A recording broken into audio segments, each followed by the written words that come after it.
Happy anniversary, bro, EJ.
Hello? Sound check po. Hello? Dinig na po, Kuya EJ. Okay, bro. Okay na po. Dinig na rin, bro. Sensya na po, inaayos namin yung connection kanina, naglolo ko eh. Kaya... Okay lang, bro. Happy anniversary, bro. Ay, salamat po. Thank you po. Ako ng baby wipes ko nasa mo. Sabi ako sa'yo. Brother EJ, happy anniversary. Hello po, thank you po. Thank you po. Ito kasama ko si Lani. Patay mo nga po.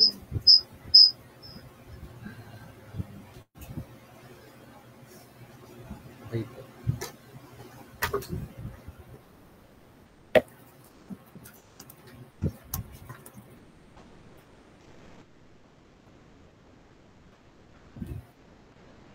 Ang sarap! Okay,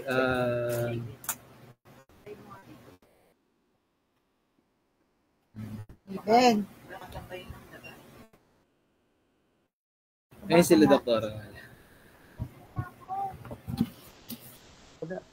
Happy anniversary. Hello, good evening. Po. Parang nakaingit kayong may partner Bro, tagi mo na si sister. Yung paa mo na sa baba na. Kay, halika nga. Dito, Kay. Dito ka muna, Kay. Thank you, bro.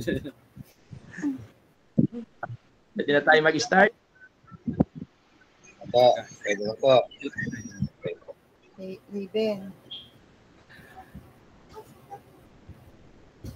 Okay po. Magandang araw po sa ating, magandang gabi po sa ating lahat.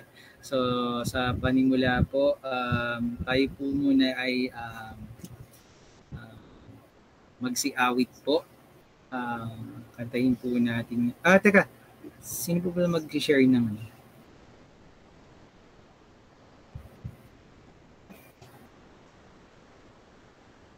Teka lang po. Roger, na ka ba mag-share ng ano? Si Sis Mandy po, Kuya EJ ang mag-share. Okay. Sige. Thank you. Yun. Sa pagsisimula, magsiawit muna po tayo. Una nating kantahin is yung Dun sa Krus.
Muli, magsiawit po tayong muli, matamis na kapayapaan.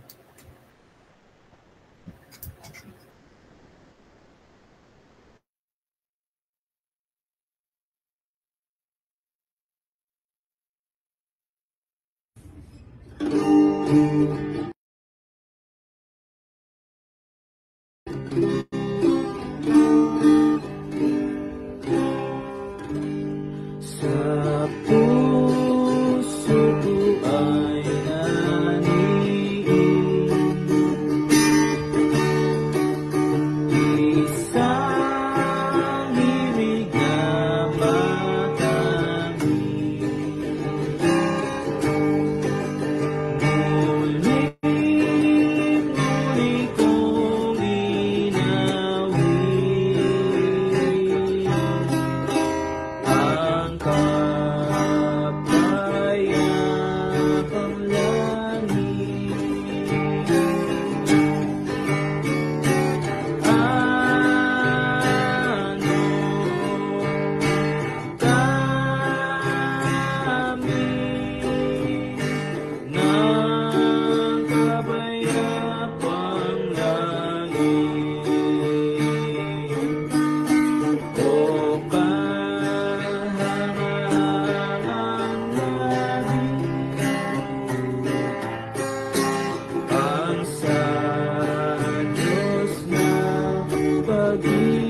nang si Kristo'y tulungan ko. Puso'y galak na totoo, niyaya'y aking pinamon. Nakaloob ni Kristo,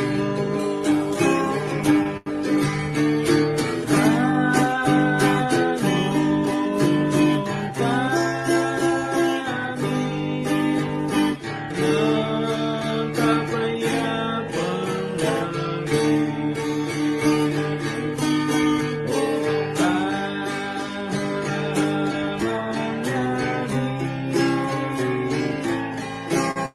ang sa Diyos na pag-ibig,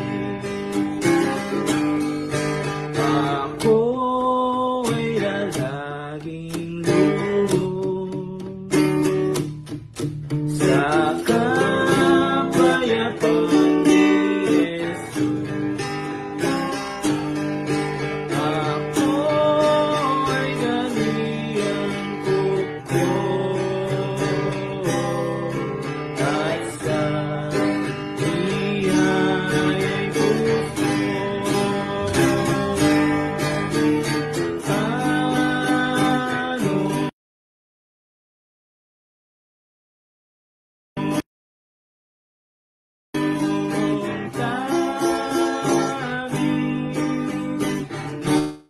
Ano ang kapayapang langit, o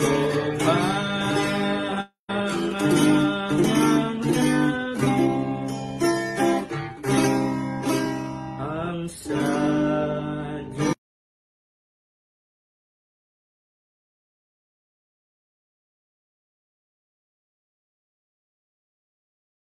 Diyos na pag-ibig.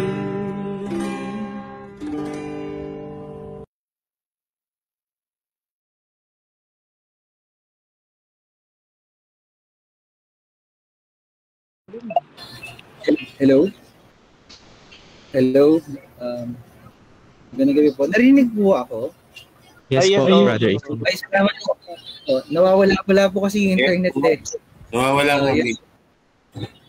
Oh, kanina rin ano rito ba? Wala din. Ayun po. Yan po rin po natin, Panginoon, sa magandang awit na ating inalay sa Panginoon. Magandang gabi pa rin po at nagbibiyayaan po tayo na magkaroon ng Sunday preaching sa kabila ng masamang panahon, dulot ng bagyo, at sa pamamagitan ng online is nakakapag-preaching pa rin po tayo. So, sa pagpapatuloy po, hinihiling ko po si Brother Rodel para sa opening prayer. Salamat po. Sige po, magandang gabi po sa ating lahat. Gandang gabi po. Tayo po ay manalangin. Ama, higit na dakila sa lahat, bagamat kami po ay nakararanas ng masamang panahon, ito po ay hindi magiging hadlang para kami po ay magsama-sama, makinig at mag-aral ng iyong pong mabuting salita at gawa. Marami pong salamat sa kalakasan, pagmamahal mo po sa amin araw-araw, sa buhay, at sa biyayang pinagkaloob mo po sa bawat isa sa amin. Patuloy mo po kaming gabayan at kalooban mo po kami ng sapat na karunungan sa bawat desisyon ng aming gagawin na naaayon po sa iyong kagustuhan. Marami pong salamat sa aming kapatid na patuloy po ninyong ginagamit upang magpahayag po ng iyong pong mabuting salita. Patuloy niyo pong gabayan, ingatan ang lahat po ng mga kapatiran sa BCC at sa mga kapatiran po namin sa ibang lugar. Ibinabalik po namin sa inyo ang pinakamataas na papuri at pagdakila sa iyo at sa iyo pong bugtong na anak na si Kristo Jesus. Amen. Po, Sa pagpapatuloy po, ang ating teksto ngayon ay sa ngayong gabi ay sa Roma 3:21 hanggang 26. Ang pagpapawalang sala ng Diyos sa tao. So, verse 21.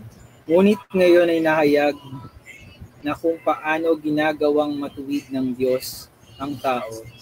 Ito'y hindi sa pamamagitan ng kautusan.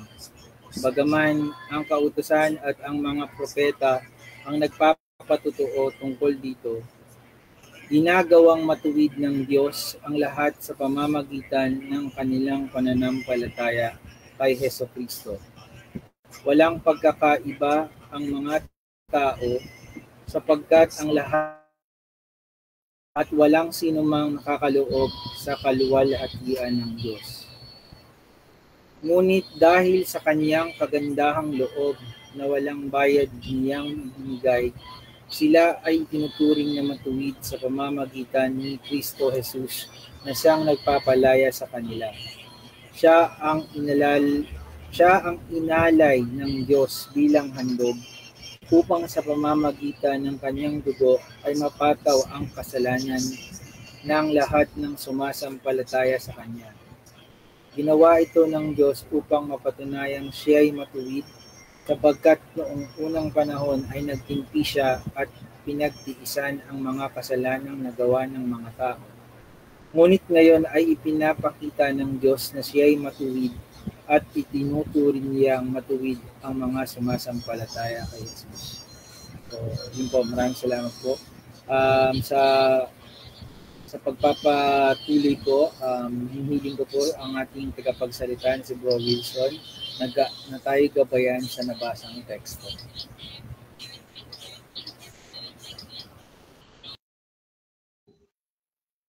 Okay, magandang gabi po mga kapatid at salamat Brother EJ sa pag-lead sa ating preaching service at kumusta po? Maulan pa rin po ba dyan sa Valenzuela? Dahil dito po ay katatapos lang. Maulan pa po dito. Mabugso-bugso yung ulan ho. At salamat sa Diyos at tayo ay makakapagpatuloy sa gawain niya through itong ating online.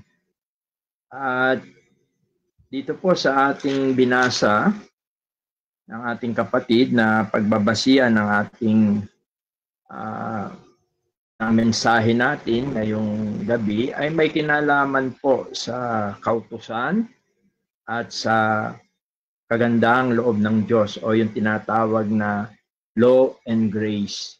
Alam niyo po napakahalaga po na napaksa ng tungkol sa dalawang bagay na ito, yung sa kautusan at yung sa kagandahang loob ng Diyos. Sapagkat maraming mga religious group, even mga Christian denomination na hindi nila lubos na maunawaan ang bagay na ito. Kaya sa tulong at biyaya ng Panginoon sa ating pag-aaral at pagninilay-nilay ay atin bibigyan ng kaliwanagan ang mga katotohanan ito. Sapagkat marami ang mga naniniwala na kailangan mong sundin ang kautusan para ikaw ay makasumpong ng kaligtasan. Madalas ay yun ang pananaw ng marami, yung tinatawag na faith plus work. Hindi nila matanggap ang katotohanan na ang isang tao na makasalanan ay maaari lamang makasumpong ng biyayang kaligtasan sa pamamagitan lamang ng pananampalataya sa ating Panginoon. At maliwanag dito sa ating mga binasa sapagkat ayon dito sa ating binasa, ang bagay na katotohanan na ito ay hindi naman ito nakatago, hindi ito nakalihim. Ang sabi rito sa ating binasa sa verse 21, ngunit ngayon nahayag, yung salitang nahayag dito sa Roma chapter 3 verse 21, no? Although sa ating salin dito sa ginagamit sa ating ng ating kapatid, ang sabi niya, datapwat ngayon, bukod sa kautusan, ay ipinaahayag. Dito naman sa ating salin, sa mababaw na salin, ngunit ngayon nahayag. No? Ibig sabihin po nung nahayag, sa English, ginamit yung manifest, no? At ginamit din yung salitang reveal. Kumbaga sa nakatalokbong, ito ay natanggal yung talokbong at ito ay nakita natin. Yung salitang manifested or yung salitang revelation o yung salitang nahayag. Ang katotohanan na ating pag-aaralan ay tunay na ito ay ipinahayag ng Diyos. It is God's purpose. Sabi po rito, kung ating itutuloy, dito makikita natin na mayroong bago, yun yung salitang ngayon, sapagkat sa matandang tipan, ang tinutukoy, yung pagtukoy dito ni Pablo na datapwat ngayon, no? O ngunit ngayon dito sa mababaw na salin, but now, tumutukoy ito sa panahon. Sapagkat ang tinutukoy niya ay ang kapahayagan ng Diyos sa pamamagitan ng kanyang anak na si Jesus sa bagong tipan. Yun yung tinutukoy dito. Sapagkat sa matandang tipan, tila ito ay malabo, subalit ito ngayon ay ipinahayag. It is manifested.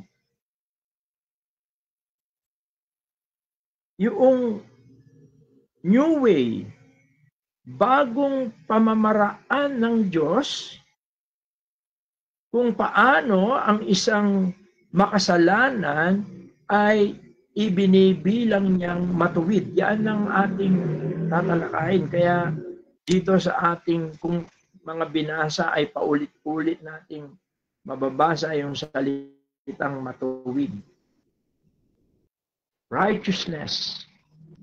Tandaan po natin, when it comes na tayo po ay nagbabasa ng Bible personally, individually sa ating mga tahanan, pagka po may mga words na repetition, try po natin na mag-focus doon sapagkat kung minsan mayroong katotohanan na ipinapahayag ang Panginoong Diyos mula sa kanyang mga salita doon sa mga tinatawag na word repetition o mga paulit-ulit na salita katulad po ng nababanggit dito po sa ating mga binasa. Ang sabi po kasi rito, ngunit ngayon nahayag na kung paanong ginagawang matuwid ng Diyos ang tao. Pansinin po natin ito. Sa matandang tipan, o ang mga tao, kahit sa panahon natin ngayon, sila ang nagsisikap gumawa para sila ay maging matuwid sa Diyos. Sila ay nagsisikap gumawa, sumunod sa mga kautusan na ibinigay ng Diyos sa pamagitan ni Moises. Subalit, dito sa katotohanan na nakikita natin, hindi pala ang tao ang gagawa para siya ay maging matuwid sa harapan ng Diyos. Kundi ang sabi rito, ang Diyos ang siyang gumagawa. Sabi niya, ngunit ngayon nahayag na kung paanong ginagawang matuwid ng Diyos. Datapot ngayon bukod sa kautusan ay ipinahayag ang isang katuwiran ng Diyos. But now, the righteousness of God, no? Yung katuwiran ng Diyos. Kaya po, napakahalaga po na makita natin ito. Baka sakali po, maging sa ating maliit na grupo, ay mayroon po na ganito ang kanyang pananampalataya. Na nagsisikap siya na gumawa. Yung tinatawag nating good works. Hindi ko po sinasabing hindi po mabuti yon. Ang sinasabi po ng salita ng Diyos, hindi po tayo magiging matuwid sa ganoong pamamaraan o sa ganoong sistema o sa ganoong paniniwala. Sapagkat maliwanag ang Diyos po ang siyang gagawa para po tayo ay maging matuwid. Kaya nga po sabi rito, ito po yung isang katotohanan na makikita natin. Sabi niya, ito'y hindi sa pamamagitan ng kautusan. Dito po yan sa verse 21, no? Na ating binasa. Ngunit ngayon nahayag na kung paanong ginagawang matuwid ng Diyos ang tao, ang Diyos po ang siyang gagawa. Ang siya pong gumawa para tayo ay maging matuwid. Sabi niya, ito'y hindi sa pamamagitan ng kautusan.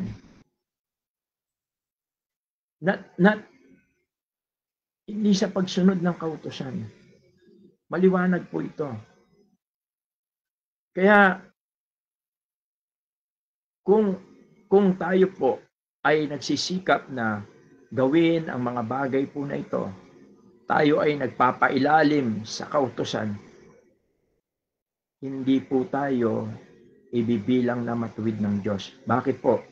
Una, sapagkat ayon dito po sa Santiago, Kapitulo 2, talatang 10, sinasabi po rito na masunod although napakarami po ng kautusan, no? Maraming utos na huwag papatay, huwag mangangalunya, huwag magnanakaw, at bukod pa yung huwag mong kakainin ito, huwag mong kakainin yon, huwag mong hahawakan yon.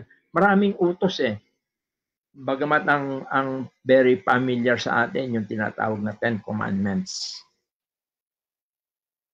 Sa James chapter 2 verse 10, maliwanag na pagpalagay mo ng 10 na lang ang kautusan.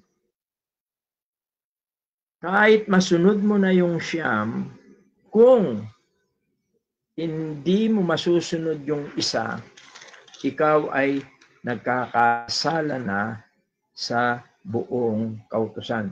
Ganyan po ang mababasa natin dito sa Santiago, Kapitulo 2, talatang 10. Ang sabi po, ang lumalabag sa isang utos, kahit tumutupad sa iba pa, ay lumalabag sa buong kautusan. Napakaliwanag po nito. Ang lumalabag sa isang kautusan, no, kahit na masunod mo na yung 9, ikaw ay nagkakasala pa rin sa kautusan. Kaya malinaw na ang Diyos ang siyang gumagawa para ang isang tao ay maging matuwid sa kanyang harapan. Pangalawa, hindi magiging matuwid ang isang tao sa pamamagitan ng pagganap o pagsunod sa kautusan. Maliwanag po ito. Hindi sa pamamagitan ng kautusan. Bagamat sinasabi rito, bagamat ang kautusan at ang mga propeta ang nagpapatotoo tungkol dito. Ang ibig sabihin nito, ang kautusan At yung mga sinulat ng mga prophet, ito yung nagpapatunay sa katotohanan ito. Ito ang nagbibigay ng ebidensya, ng patotoo na ang tao ay hindi magiging matuwid sa harapan ng Diyos sa pamamagitan ng kanyang sariling pagsisikap na sundin ang kautusan. Maliwanag po yan. Verse 22. Paano po ba ginagawa ng Diyos ang isang taong makasalanan para siya ay maging matuwid sa kanyang harapan? Sabi po rito, ginagawang matuwid ng Diyos. Inulit na naman po. Maliwanag po ito. Ginagawang matuwid ng Diyos ang lahat sa pamamagitan ng kanilang pananampalataya kay Jesucristo. Walang pagkakaiba ang mga tao. Pansinin po natin. Malinaw na malinaw sa mga talatang ating binasa na ang Diyos ang siyang gumawa para ang tao ay maging matuwid. At ito po ay sa pamamagitan ng pag-aalay ng kanyang anak na si Jesus. Ang kanyang kamatayan at ang kanyang muling pagkabuhay. Ang mensahe ng mabuting balita.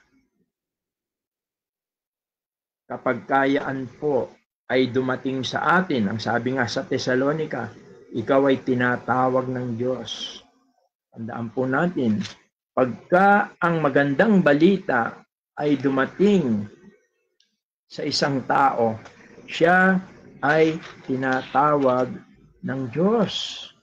Sabi rito sa ikalawang Tesalonica, chapter 2, verse 14.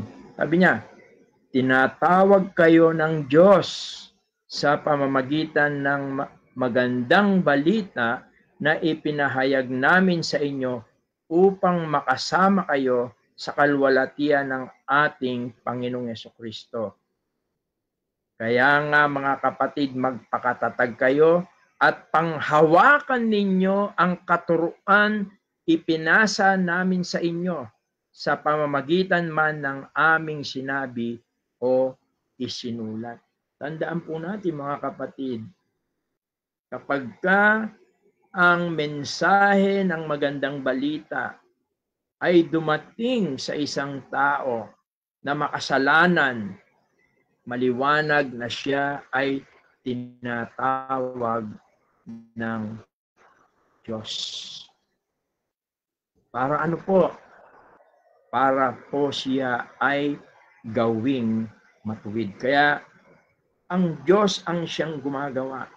Siya ang gumawa para ang isang tao na makasalanan ay maging matuwid sa kanyang harapan. At yaan ay sa pamamagitan ng kanyang bugtong na anak na si Jesus. Ang sabi rito, ginawang matuwid, verse 22, ng Diyos ang lahat. Pansinin po natin, hindi lahat po ng tao. Tinutukoy pa po ba rito nung namatay ang ating Panginoon? Siya ay inilibing at muling nabuhay. Ibig ba sabihin ang lahat po ng tao ay naging matuwid na sa harapan ng Diyos? Hindi po. Ginagawang matuwid ng Diyos ang lahat sa pamamagitan ng kanilang pananampalataya kay Jesucristo. Walang pagkakaiba ang mga tao. Ibig sabihin, walang Hudyo, walang Hentil, walang Samaritano, anuman pagkatao mo, ikaw man ay masamang masama, ikaw man ay reliyoso, ikaw man ay sabihin na nating mabuting tao, ang lahat, walang pagkakaiba, sapagkat ang lahat ay nagkasala. Yan ang kalagayan natin. At ang lahat na makasalanan, kaya binigyan niyan din dito yan sa verse 23. sapagkat ang lahat ay nagkasala at walang sino mang nakaabot sa kalwalatian ng Diyos. Gaano man karumi, gaano man kasama, o gaano man kareliyoso ang isang tao, o gaano man siya kabait, kabuti sa kanyang kapwa, ang taong ito sa harapan ng Diyos ay makasalanan na mapapahamak sapagkat ang kabayaran ng kasalanan ay kamatayan. Subalit dahil sa pagmamahal ng Diyos sa atin, ibinigay niya ang kanyang bugtong na anak na si Jesus. Siya'y namatay at sa ikatlong araw siya'y muling nabuhay upang ang bawat sumampalataya sa kanya ay gagawing matuwid ng Diyos sa kanyang harapan. Anong ibig sabihin ng righteousness? Ang ibig sabihin nito ay magkakaroon tayo ng tunay na relasyon sa Diyos sapagkat ang Diyos ay matuwid. Kailanman hindi pwede magsama ang langis at tubig. Ganon din ang kasalanan at kabanalan ay hindi maaring magsama. Subalit, sa pamamagitan ng pananampalataya sa ating Panginoong Jesucristo, tayo ay ginagawang matuwid. Kahit na sino ka pa, kahit na gaano pa, sabi nga, singkapal man ng buhok mo ang iyong mga kasalanan, sa oras na ikaw ay sumampalataya, maniwala at tanggapin si Kristo sa iyong puso bilang Panginoon mo at tagapagligtas, ikaw ay ginagawang matuwid ng Diyos. Tinatawag yon na positional holiness. At yun ay isang biyaya. Kaya nga po, sabi sa 24, ngunit dahil sa kanyang kagandahang loob, yun yung biyaya eh. Sabi sa English, no, basahin natin yung English nito, yung dito sa Romans chapter 3, verse 24. Ang sabi po dito sa English, dito sa akin diglot, being justified freely by His grace through the redemption that is in Christ Jesus. Sabi niya, ngunit dahil sa kanyang kagandahang loob, yun yung grace, yun yung biyaya. Sa mababaw na salin, ginamit yung salitang kagandahang loob. Sabi niya, ngunit dahil sa kanyang kagandahang loob, na walang bayad niyang ibinigay. Sino po ang tinutukoy niya ron? Ang ating Panginoon Jesus. Bakit po niya ibinigay? Ang ibig sabihin, inialay, inihandog, isinakripisyo. Bakit po? Dahil mahal tayo ng Diyos. Kaya nga sabi sa John 3:16, for God so loved the world. Ang world na tinutukoy po ron, hindi itong mundo. Ang tinutukoy niya, ang taong makasalanan. Ang Diyos ay galit sa kasalanan. Subalit, ang taong nagkasalay, lubos na minamahal ng Diyos. At tayo po yun. Kaya naman, nais niya tayo na gawing matuwid sa kanyang harapan. Kaya nga, ang sabi, ngunit dahil sa kanyang kagandahang loob na walang bayad niyang ibinigay, sila, pansinin po natin ito, balikan natin yung verse 24, sila ay itinuring na matuwid. Pansinin natin yung salitang itinuring. Itinuring na matuwid sa pamamagitan ni Kristo. Dito sa aking salin na mababaw, sabi niya, sila ay itinuring na matuwid sa pamamagitan ni Kristo na siyang nagpalaya sa kanila. Sino po yung tinutukoy nilang sila? Yung po ang lahat ng mga sumampalataya sa magandang balita. Sila ay itinuring. Sa English, sabi niya, being justified freely by His grace through the redemption that is in Christ Jesus. Mga kapatid, ito isang biyaya po sa atin. Kahit na ano pang kalagayan mo, kahit hindi ka maniwala sa katotohanan ito, sapagkat kung titingnan mo ang iyong sarili, paano mo masasabing matuwid ka? Kung titignan ka ng ibang mga tao, paano masasabing matuwid ka? Hindi mahalaga kung ano ang nakikita natin at nakikita ng iba sa atin. Ang mahalaga kung ano ang nakikita ng Panginoong Diyos sa atin. Tayo ay itinuring na matuwid sa pamamagitan ni Kristo. Sapagkat ang nakikita ng Panginoon sa mga bawat tunay na sumampalataya ay si Kristo na kanyang kinalulugdan. Si Kristo na banal, si Kristo na matuwid.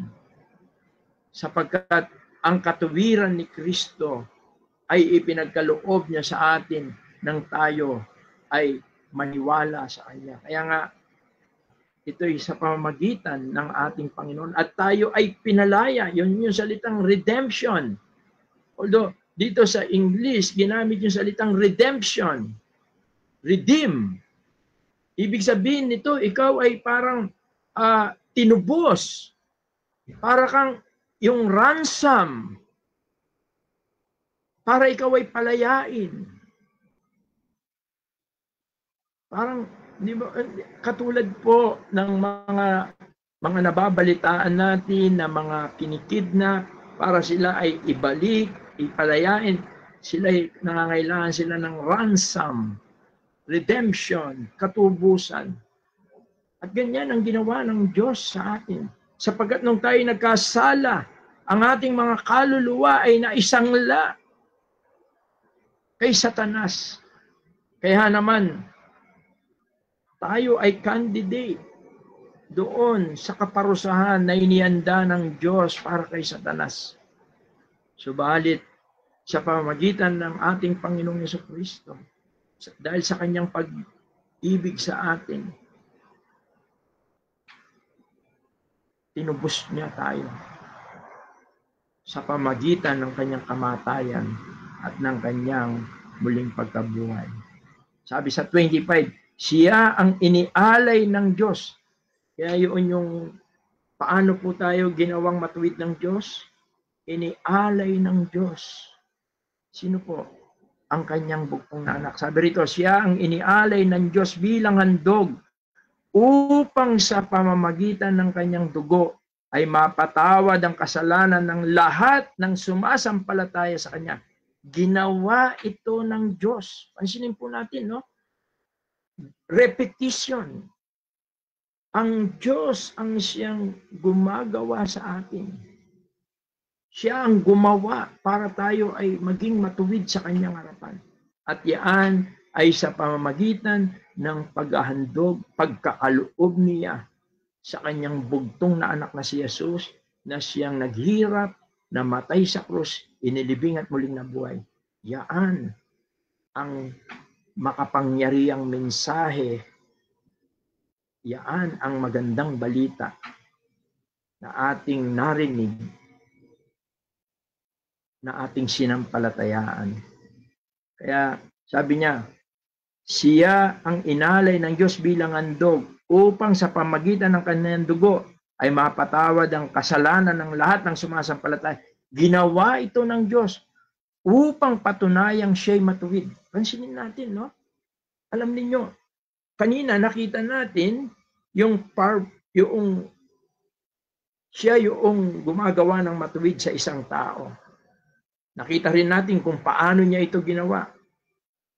Hindi niya sinabi na, o ikaw matuwid ka na, o ikaw Wilson matuwid ka na, o John ikaw matuwid ka na, Ridan matuwid ka na, matuwid ka na. Hindi ganun po.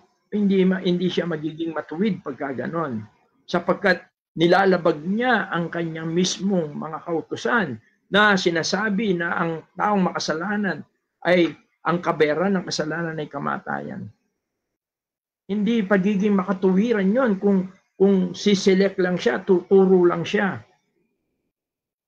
Paano naging matuwid ang Diyos mismo upang gawin niyang matuwid ang isang taong makasalanan? Inihandog po niya ang kanyang bugtong na anak. Hindi niya tayo kinonsinte. Hindi niya sinabi, okay, patawad na yung kasalanan mo. Hindi po ganon. Bagkus tayo, para maging matuwid sa kanyang harapan, inihandog niya, isinakripisyo niya ang kanyang pinakamamahal na anak na si Jesus upang sa pamamagitan ng kamatayan at muling pagkabuhay ng ating Panginoon, ang bawat makasalanan ay kanyang patatawarin. Ang bawat alipin ng kasalanan ay kanyang palalayain. Kaya nga ang kaligtasan natin, hindi lang yung parusa ng kasalanan, maging sa kapangyarihan ng kasalanan. At darating ang araw, maging sa presensya ng kasalanan, tayo ay ililigtas niya. Kaya darating po ang Panginoon at tayo kukunin niya doon sa langit. Sapagkat doon sa langit ay bibigyan niya tayong malwalhating katawan. Katawan na hindi na magkakasala. Sapagkat itong katawan na ito, hindi pwede sa langit ito sapagkat ito'y makasalanan. Subalit salamat na pag-aralan natin na siya ay nagbigay ng bagong buhay sa atin sa pamamagitan ng Espiritu Santo. Kaya hindi niya kinonsinti, kundi sabi niya naging matuwid siya. Sabi niya rito sa ating pinag-aaralan, sabi niya, ginawa ito ng Diyos. Ano yung ginawa niya? Yung pag-aalay ng kanyang anak, yung pag-aandog niya. Ginawa ito ng Diyos. Para ano? Upang, ang sabi niya, ginawa ito ng Diyos upang patunayang siya'y matuwid. Sapagkat noong unang panahon ay nagtimpi siya at pinagtiisan ang mga kasalanang nagawa ng mga tao. Verse 26, ngunit ngayon ay ipinapakita ng Diyos na siya'y matuwid at itinuturing niyang matuwid ang mga sumasampalataya kay Jesus. Mga kapatid, sabi ko nga,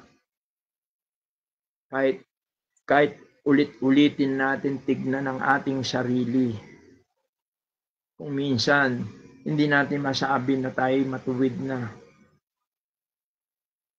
Pero by the grace of God, sa kagandang loob ng Diyos, ano man ang tingin mo sa sarili mo, ano man ang tingin ng iba sa iyong sarili, ang mahalaga ang tingin ng Diyos sa iyo. Ikaw ay matuwid sapagkat ikaw ay ginawa niyang matuwid sa pamamagitan ng ating Panginoon. Sapagkat nung namatay ang ating Panginoon, ay binayaran niya ang ating mga kasalanan. Ang kanyang banal na dugo, ang siyang kanyang pinambayad, pinantubos para tayo ay mapalaya sa kapangyarihan ng kasalanan. Kaya napakahalaga nito. Ngayon ang tanong, bakit ibinigay ng Diyos ang kautusan kung hindi naman pala tayo maliligtas sa kautusan? Napakahalaga po na makita rin natin ang katotohanan na yan. Mayroong tatlong mahalagang dahilan o gamit ang kautusan. Alam niyo po bakit binigay ang kautusan? Hindi para sundin. Kakamali po tayo ron. Ang kautusan ay ibinigay bilang isang parang salamin para makita ng tao na siya ay makasalanan. Yan ang purpose ng kautusan. Kaya ang kautusan ay paulit-ulit na itinuturo ng Panginoong Yesus sa mga religious leader. Kasi yung mga masama, mga tax collector, o yung mga masasama, madali nilang mapagkilala na sila'y masama. Sila'y makasalanan. Subalit ang mga religious person hindi nila makita na sila'y makasalanan. Kaya ang Panginoong Yesus, sa panahon na siya'y bumaba rito sa lupa, hindi lang niya tinupad ang kautusan, kundi ito'y itinuro niya. Lalo-lalo na sa mga religious leader, sa mga religious person. Sapagkat napakahirap sa isang reliyoso, sa isang tao, na iniisip niya na siya ay mabuti. Kaya ibinigay ang kautusan para makita ng tao na siya ay makasalanan. Sabi nga ni Pablo sa Roma, Kapitulo 7, talatang 7.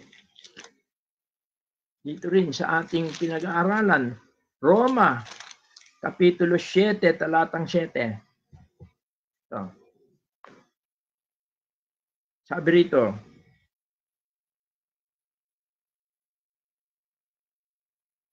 ang ibig bang sabihin nito'y ang kautusan ay masama? Sabi niya, hindi. Pansinin po natin, no? Hindi naman walang kwenta po yung kautusan. Bagamat sinabi ni Pablo na hindi tayo magiging matuwid sa kautusan, hindi ibig sabihin ito'y walang halaga. Kaya dito sa atin, sabi niya, ang ibig bang sabihin nito'y ang kautusan ay masama? Sabi niya, hindi. Kaya lamang, sabi niya, kundi dahil sa kautusan ay hindi ko sana nalaman kung ano ang kasalanan.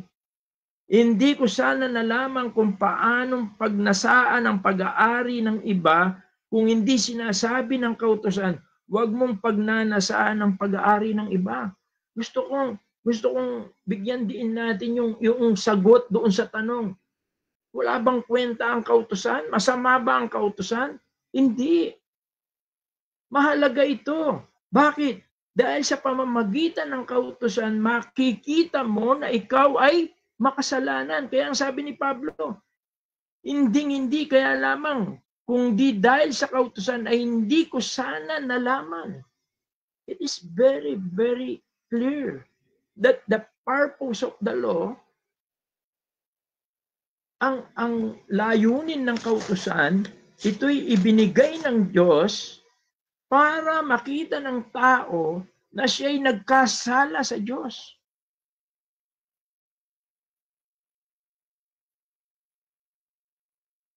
Kaya yan po yung naging problema ng mga religious people during the time of our Lord Jesus Christ.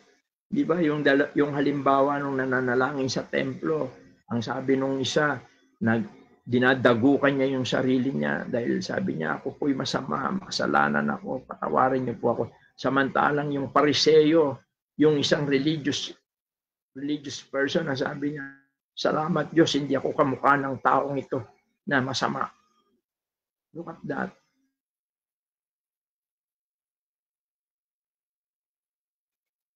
Gaano man po ikumpara natin ang ating sarili sa iba, gaano man po tayo kabuti sa Kanya, dapat nating malaman na tayo po ay makasalanan. Yan ang purpose ng law. Kaya nga, sabi nga doon sa Matthew 5:28, tignan po natin ito. Matthew 5:28. Ang sabi po rito sa Matthew 5:28, sabi ng Panginoon, ngunit sinasabi ko sa inyo, ang sino mang tumingin sa isang babae ng may pagnanasa ay nangangalunya na sa babaeng iyon sa kanyang puso. Kabigat po nito, no? Kasi ang pangangalunya ay ito po ay ibinigay na kautusan ng Diyos na huwag kang mangangalunya. Ito, ang pangangalunya po kasi ito ay yung pakikipagrelasyon ng lalaki o babae na mayroon ng asawa at nakikipagrelasyon pa sa iba. That is adultery. Pero ang sabi ng Panginoon, ngunit sinasabi ko sa inyo, Ang Panginoong Hesus po nagsasalita rito. Ang sino mang tumitingin sa isang babae ng may pagnanasa ay nangangalunya na sa babaeng iyon sa kanyang puso. Pansinin natin, ano po ang gustong ituro ng Panginoon dito? Itinuturo ng Panginoon na ang kasalanan ay hindi nagsisimula pagka ginawa mo. Kundi ang kasalanan ay nagsisimula sa puso natin at sa isip natin. Yun ang gustong tukuyin ng ating Panginoon dito. Sin doesn't begin with the act.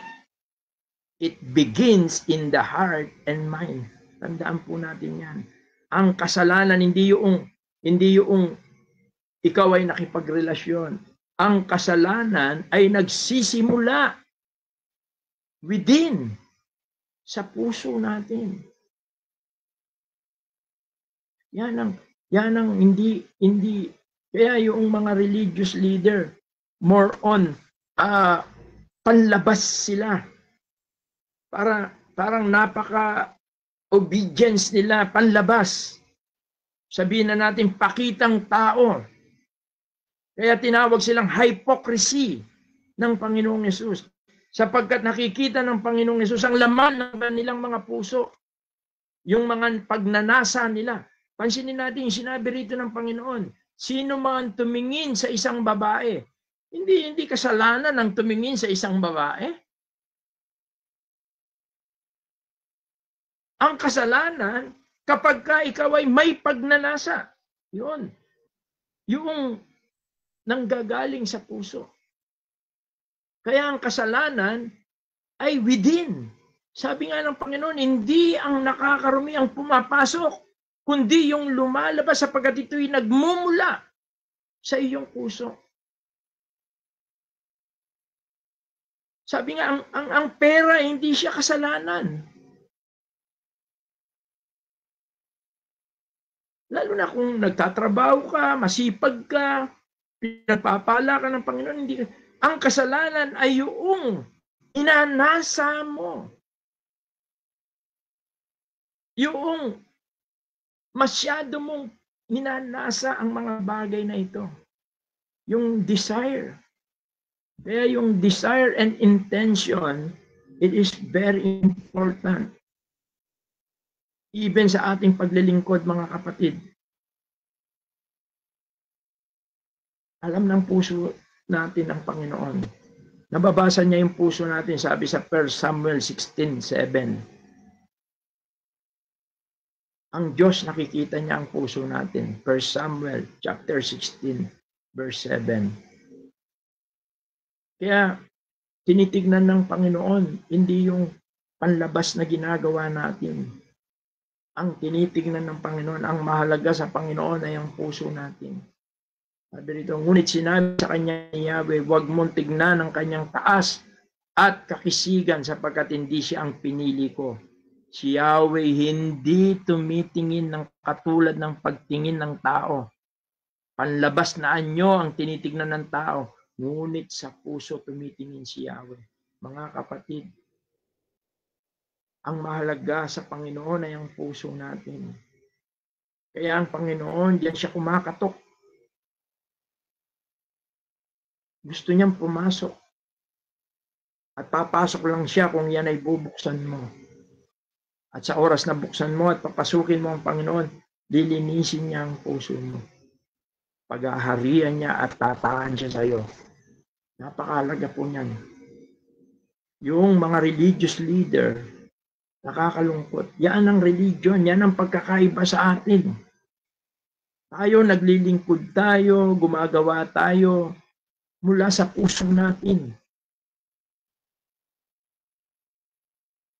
Hindi pakitang tao. Sapagkat ang Panginoon ay tumitingin siya sa puso natin. Tandaan po natin yan.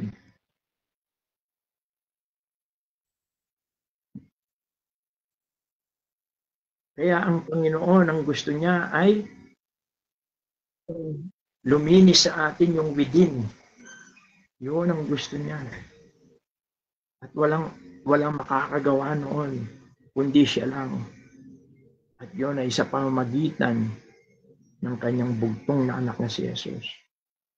Kaya ngayon yung pinag-aaralan din natin sa ating Bible study.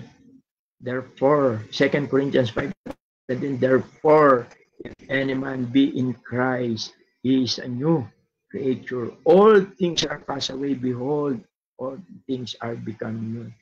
At sa Ezekiel, sinabi niya, I will give you a new heart. Yun ang ginagawa ng Diyos sa atin. Napakahalaga po niyan. Kaya, ang tunay na makapagbibigay sa atin para tayong maging matuwid sa kanyang harapan ay ang ating Panginoon. Hindi ang kautusan. Ang kautusan ibinigay niya para makita ng tao na siya ay makasalanan. Within. Kung tayo ay magsisisi at tatanggap sa ating Panginoong Jesucristo, tayo ay gagawin niyang matuwid. Second, ang kautusan ay binigay niya para pigilin. Yun yung sinasabi niya rito sa pinag-aaralan natin. Sa Romans 3, no? Sa unang panahon, siya ay nagpigil. Sabi niya, ginawa ito ng Diyos doon sa 25.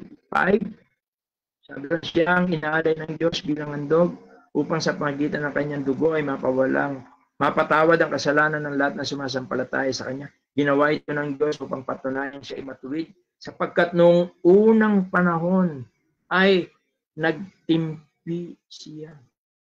Sabi po rito, nagtimpi siya at pinagtiisan ang mga kasalanang nagawa ng mga tao. Yun ang ibig niyan sabihin. Kasi isa sa mga purpose ng kautusan ay to restrain o pigilin yung paggawa ng kasalanan. Yun yung sinasabi niya rito, nung una pinipigil niya lang. No?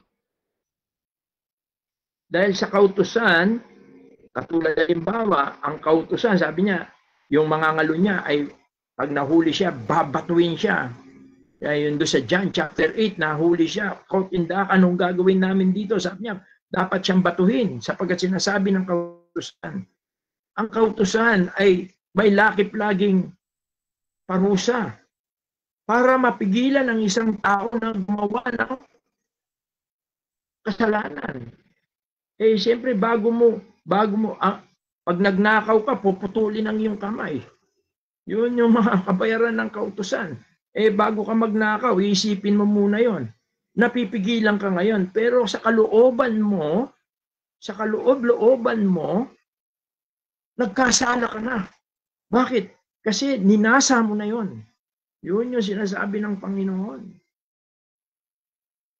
Kaya kailangan niya na ito'y kanyang makita natin na tayo makasalanan. Katulad ng sinabi ni Pablo dito, balikan natin yung Roma 7. Basahin naman natin yung talatang 9. Sabi niya sa Roma 7, verse 9, noong una, namuhay ako ng walang kautusan, subalit nang dumating ang utos, nabuhay ang kasalanan. At ako'y namatay. Ang utos na dapat sana magdulot sa akin ng buhay ay siyang nagdulot sa akin ng kamatayan. Yun ang una. Yun ang second purpose ng law. Para pigilin lang ang tao sa paggawa ng kasalanan. Bagamat napipili ito, pero sa kalooban niya, siya'y nakakasala pa rin. Para lang wag siyang maparusahan. And number 3, lastly, ang kautusan ay ibinigay ng Diyos para tayo ay dalhin kay Kristo. Sapagkat ang kautusan, nakikita natin tayo makasalanan. Ang kautusan, nakikita natin ang parusa ng kamatayan, yung condemnation. At dahil dyan, nangangailangan tayong tagapagligtas. Kaya ang sabi sa Galatians, siguro dito na ako magwawakas. Galatians chapter 3.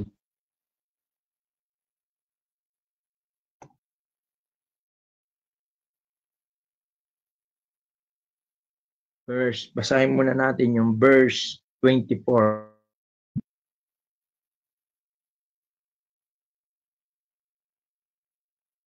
Sabi rito, kaya't ang kautusan ang naging taga-disiplina natin. Yun yung sinasabi ko, yung restraint. No? Hanggang sa dumating si Kristo upang tayo'y maituring na matuwid sa pamamagitan ng pananampalataya. Kaya mahalaga na yun yung isang purpose ng kautusan para tayo ay mapigilan. At ang sabi rin sa Romans chapter 10 verse 4, sabi rito, sapagkat si Kristo ang kaganapan ng kautusan upang ituring na matuwid ng Diyos ang sino mang sumasampalataya sa Kanya.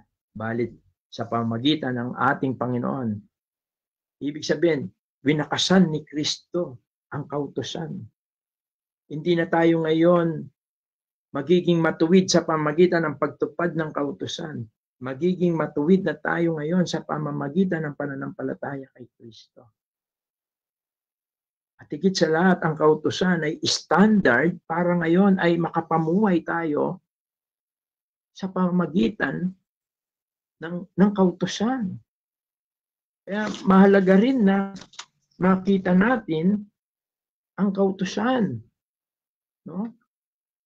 Sapagkat yan ang panuntunan, yan yung stand ng Diyos.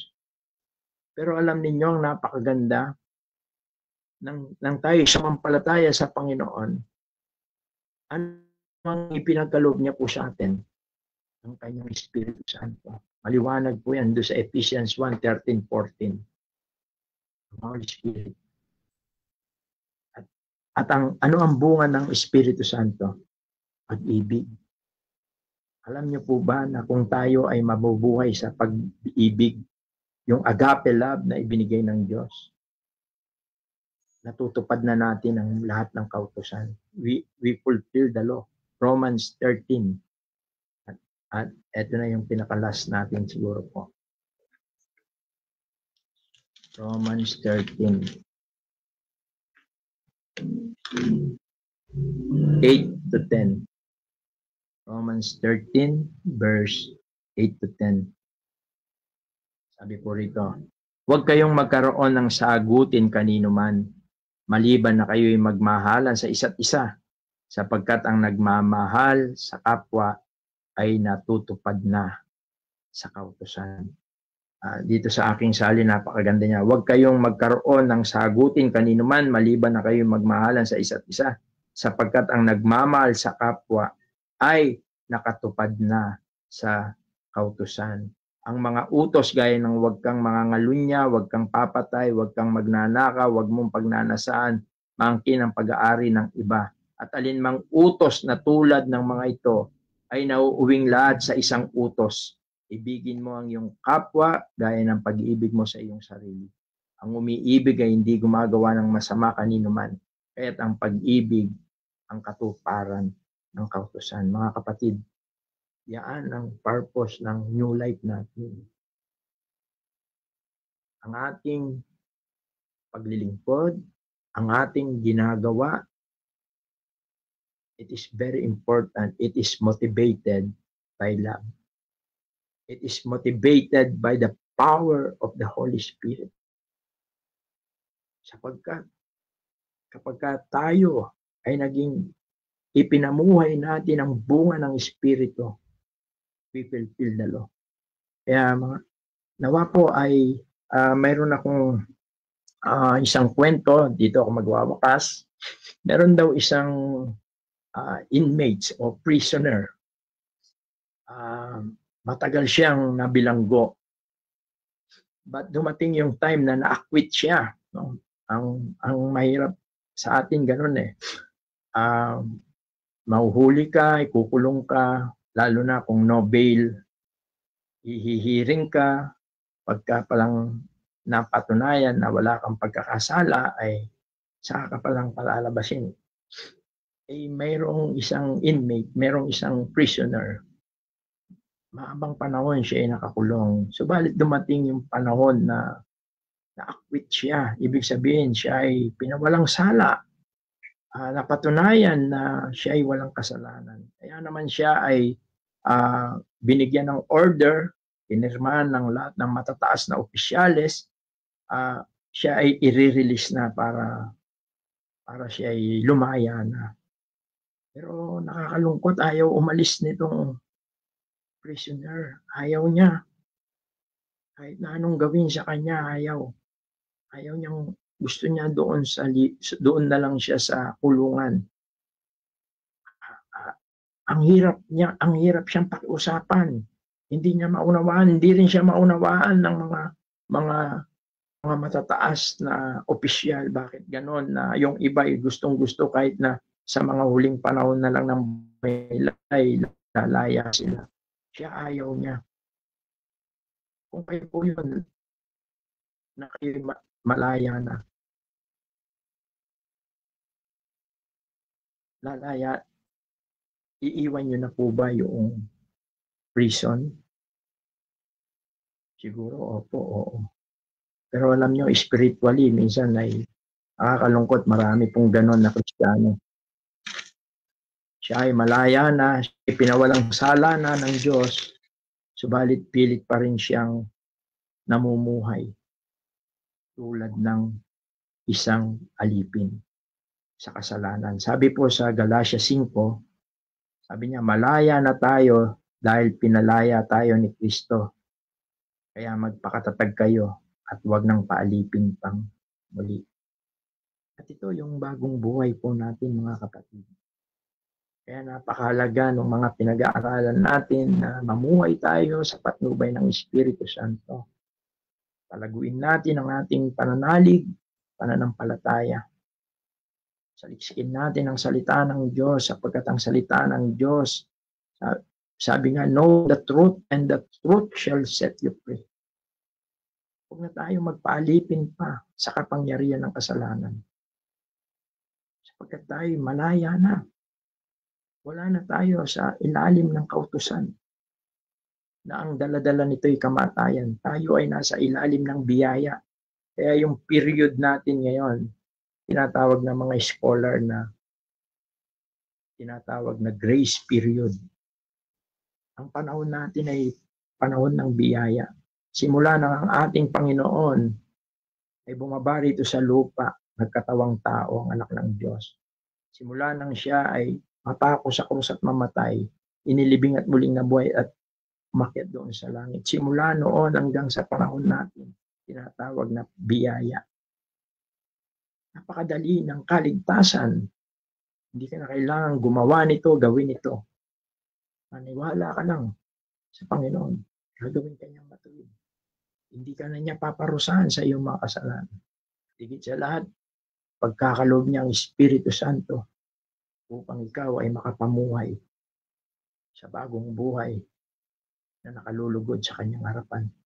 Nang sa ganoon ay maging kasangkapang kanya para gamitin kanya para marami pang mga tao ang maaaring mapawalang sala ng Diyos. Maaaring gawin niyang matuwid sa kanyang harapan sa pamamagitan ng pagbabahagi natin ng mensahe ng magandang balita. Magiging makapangyarihan ang mensahe niya kung yan ay nakikita ang bagong buhay sa atin, mga kapatid. Huwag na tayo magpaalipin pa. Tayo'y matuwid na sa harapan ng Diyos. At ninanais niya na makita niya tayo na namumuhay tayong matuwid sa kanyang harapan. Hindi para maligtas, kundi tayo'y ligtas na. Kaya tayo kailangan na mamuhay na matuwid. Let's pray. Ama, salamat po sa oras na pinagkaloob mo po. Bagamat kami po ay magkakahiwalay. Subalit ang iyong biyaya ay patuloy mo na ibinubuo sa amin ang mga pagpapala na mula sa iyong mga salita.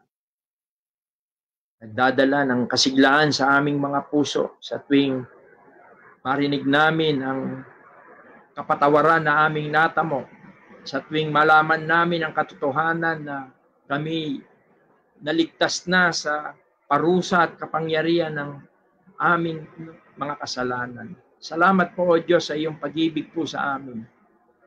Inihandog mo ang iyong bugtong na anak na si Jesus upang kami gawin mong matuwid sa kanyang harapan sa pamagitan ng pananampalataya.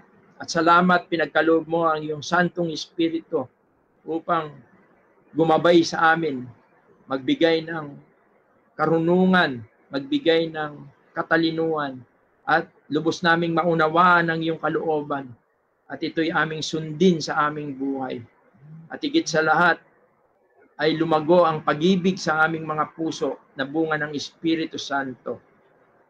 Nang sa ganun po ay sa pamagitan ng pag-ibigan namin sa isa't isa at pag-ibig namin sa mga kaluluwang naliligaw at pag-ibig namin sa aming Panginoong Yesus ay matupad namin ng buo ang kautusan. Salamat po, O Diyos.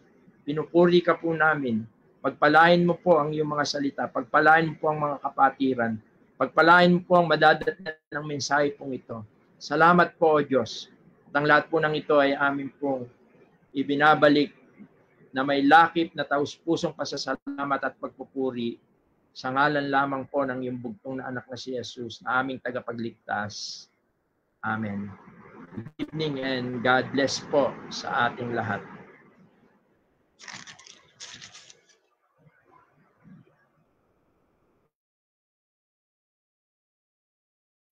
Yun po, maraming salamat po, Bro Wilson. Kung meron pa pong mga katanungan, na ito na po ang tamang pagkakataon para magtanong sa ating nagpahayag. Any question po?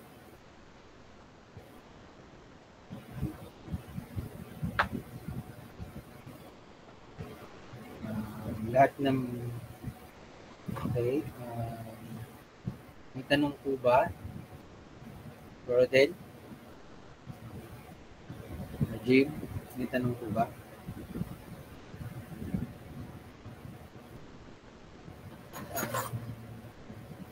Kung wala po, tayo po ay magsi-awit muna po ulit. Katahin po natin ang para sa closing song, ang Inaalay Ko.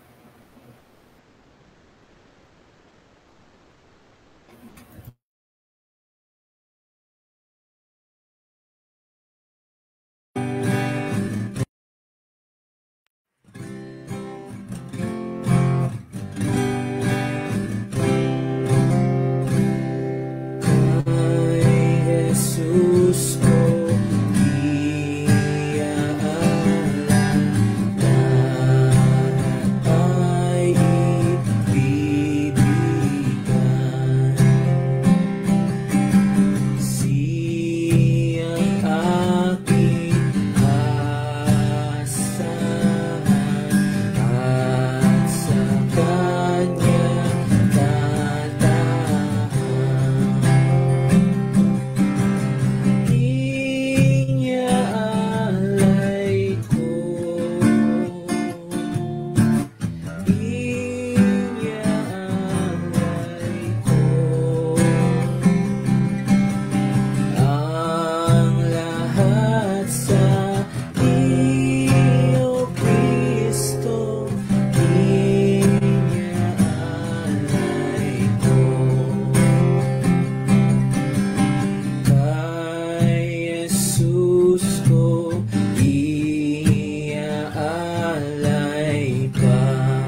tayo po'y manalangin at hinihiling po natin si Brother Jim para pangunahan sa pagwawakas na panalangin.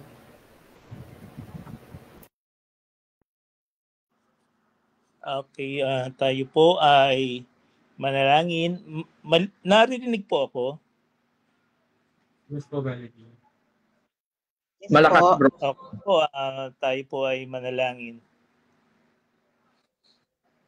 Ama namin, banal, dakila at makapangyarihan sa lahat. Muli, kami ay nagpapasalamat sa pagkakataong ito na kami ay binigyan mo ng pagkakataon na makapakinig ng iyong mga salita. Bagamat kami ay magkakalayo, ay ginawa mo po kaming magkakalapit sa pamamagitan po ng internet. At salamat din po sa magandang internet connection na ipinagkaloob niyo po sa amin. Salamat din po sa kapatid na itinayo mo na naghayag ng iyong mga salita. Patuloy po na kayo po ang magpala sa kanya at sa kanyang pamilya. Ipagkaloob mo po sa kanya ang kalakasan ng katawan upang patuloy niyang magamit ito sa pagpapalaganap po ng mabuting balita at patuloy po niyang magamit ito sa kanyang mga outreaches na Bible study. Salamat din po, Ama, sa mga kapatid na binigyan nyo ng panahon na makapakinig. Kayo rin po ang magpala sa kanilang pamilya at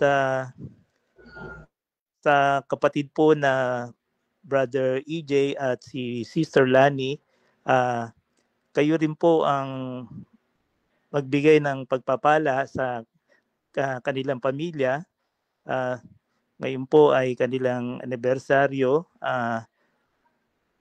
Ginamit nila po ito para po sa pakikinig ng iyong mga salita. Kayo po ang magbalik ng pagpapala po sa kanila. At sa mga natitirang oras po ng gabing ito, kayo pa rin po ang manguna sa amin hanggang sa aming prayer meeting po. Kayo po ang manguna sa aming mga panalangin at mga pag-uusapan po. Patuloy, Ama, ito ay aming sinasamo sa pangalan lamang ng iyong bugtong na anak na aming Panginoon Kristo. Amen. Good evening mga kapatid. Sobrang lakas ng ulan ngayon dito. Umuulan din dyan, bro. Brother Jim? Ulan ba? Ulan. Dito po, umulan po. Good evening po. Malakas ang ulan.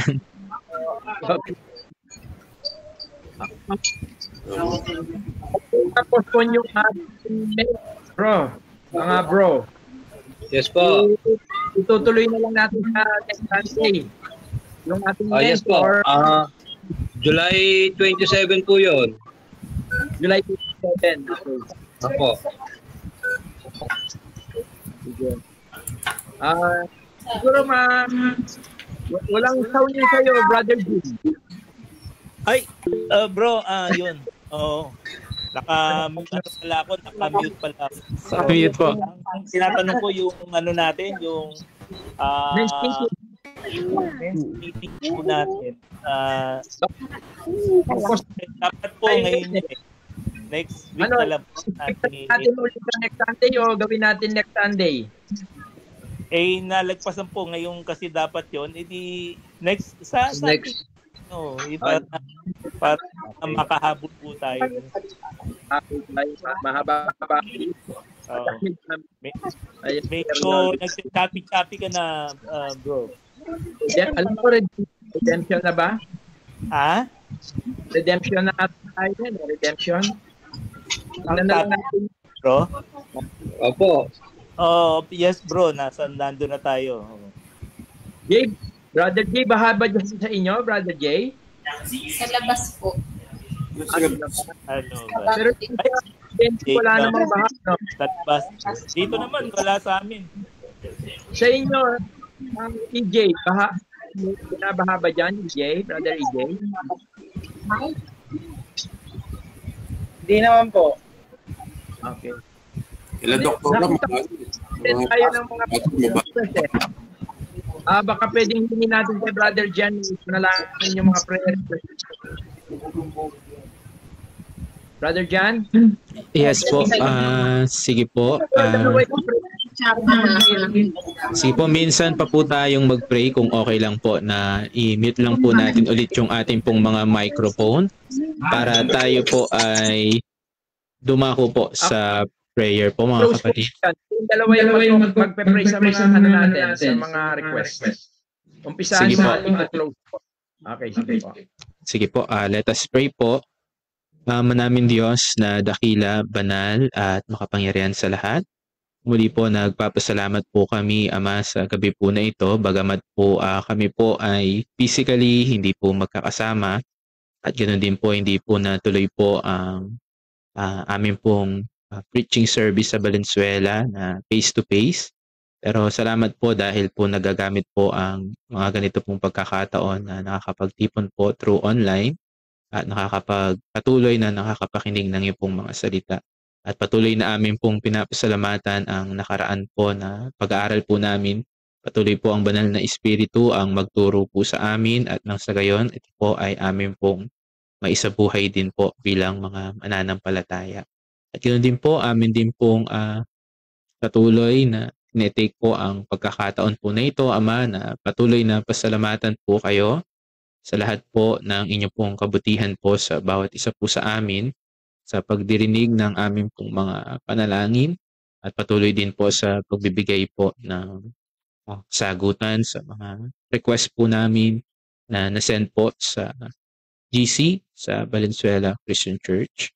Patuloy nawa ang mga panalangin po ng bawat kapatid po na naipadala po sa aming pong group chat. Patuloy na dalangin po namin na ito po ay inyo pong bigyan ng sagutan ayon po sa inyo pong kalooban sa mga pangangailangan po namin sa mga secular, sa finances, sa mga aming pong buhay espiritual ay sa inyo po namin patuloy po na inilalapit. Ganoon din po, amin din pong inilalapit ang mga panalangin po namin regarding po sa amin pong mga kamag-anak, sa mga kaibigan po, sa mga tao po na nababahaginan po namin ang mabuting balita ng kaligtasan ay sa inyo rin po namin patuloy na inilalapit na nawa makilala po nila ang aming pong Panginoong Hesus bilang kanilang Panginoon at sarili pong tagapagligtas. At yun din po ang mga nasa prayer list po, meron pong mga karamdaman ay amin pong patuloy din po na pinagkakatiwala sa inyo pong makapangyarihang kamay na kayo po ang magbigay po patuloy po na kagalingan po, kaginhawaan po sa physical po na karamdaman ng mga kapatiran ay sa inyo po namin patuloy na pinagkakatiwala. At ganoon din po sa pag-iingat po, lalo na po sa panahon po namin, meron pong bagyo, masama po ang panahon, kayo rin po ang inaasahan po namin na mag-iingat sa lahat po ng kapatiran po sa Valenzuela at ganoon din po sa iba't ibang mga lugar. Kayo po ang inaasahan po namin na patuloy din po na mangunguna, magbibigay po ng protection. Sa mga personal din po na panalangin po ng bawat isa po sa amin na nasa amin pong mga puso ay sa inyo po namin patuloy din po na pinagkakatiwala dahil alam po namin, alam niyo po mga laman ng aming pong mga puso, ang mga kahilingan po namin, mga motibo namin sa aming pong paghiling po dito. Kaya po sa inyo rin naman po namin ito pinagkakatiwala. Alam po namin na kayo rin po ang magbibigay ng maganda pong kasagutan po sa mga panalangin po namin. At ganoon din po sa mga kapatiran po na hindi po nakakapag-join sa amin pong Google Meet, sa online service po ngayon pong gabi. Ingatan nyo rin po sila. Patuloy na dalangin po namin ng gabi po na ito na kayo po ang patuloy na magpala sa bawat isa. At muli, Ama, ang lahat po ng ito po ay amin pong patuloy na pinagkakatiwala po sa inyo at hinihiling sa matamis na pangalan lang po na ipong bugtong na anak na si Kristo Jesus. Amen. Patuloy po tayo manalangin. Ama naming Diyos na dakila, Lubos po ang aming pagpupuri at pagpapasalamat po sa inyo sa nagdaang oras ay inyo pong pangunguna po sa amin. Salamat po bagamat kami ay physically magkakalayo ay patuloy na nadarama namin ang isa't isa. Kami pinagbubuklod mo sa kapangyarihan ng iyong Espiritu Santo upang kami po ay sama-sama na sambahin ka sa Espiritu at katotohanan. Patuloy po, O Diyos, na amin pong idinudulog sa iyong banal na trono ang gawain po sa Valenzuela Christian Church. Patuloy nawa po ay pangunahan mo po kami at sa tulong at biyaya po ninyo ay maging matatag, matibay at lumago ang bawat isa po sa aming spiritual na buhay. At kami rin ay lumago numerically. At alam po namin, O Diyos, na tulad ng sinabi mo sa iyong mga salita na iba ang nagtatanim at nagdidilig, subalit ikaw ang siyang nagpapatubo at nagpapalago. Salamat po. Naway patuloy naming maranasan ang iyong kabutihan, ang iyong kagandaang loob sa kabila ng masungit na panahon. Itulot mo na maging ligtas ang bawat isa sa anumang banta ng kalamidad. Bagkus ay maging mapayapa kami sa mga panahon na mayroong ganito na mga kalamidad sa aming mga lugar. Patuloy po, O Diyos, nawa ay ikaw ang siyang manguna sa bawat pamilya. Ikaw ang kumatagpo sa lahat ng mga pangangailangan po namin. Maging ito man ay pangangailangan pisikal, pangangailangan pinansyal, pangangailangan emosyonal, lalong-lalo na po ang aming pangangailangan spiritual. Salamat po, O Diyos, sapagkat alam po namin na mayroong isang Diyos na nagbabantay po sa amin, na isang Diyos na nakatingin sa amin, na nakahanda po na sumaklolo sa bawat sandali ng aming buhay. Kaya naman po dalangin namin na tulungan nyo kami na mamuhay ng nakalulugod sa iyong banal na harapan. Patuloy na igawad mo ang iyong pagpapatawad sa aming mga kahinaan, sa aming mga kakulangan. At tulungan mo po kami sa kapangyarihan ng Espiritu Santo na mamuhay kami ng punong-puno ng pag-ibig na nagmumula po sa inyo. Salamat po, Diyos. Pagpalain mo po ang bawat tahanan at pagpalain mo po ang bawat individual.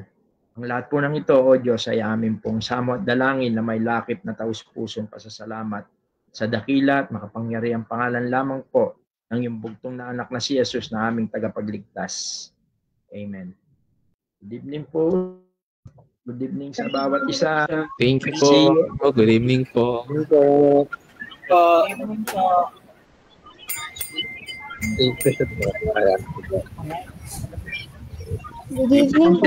Thank you po. God bless po. Yes. God bless. Brother Dan, kung nakatulog ka, Brother Dan na. Haba yung message. Nakahiga. Bro, mukhang nakatulog ka, nakapakata yung message ko. Sabi ko tulog.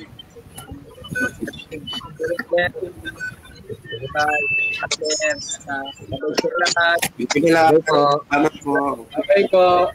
Bye-bye. God bless. Ingat po sa ulan.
Panginoon.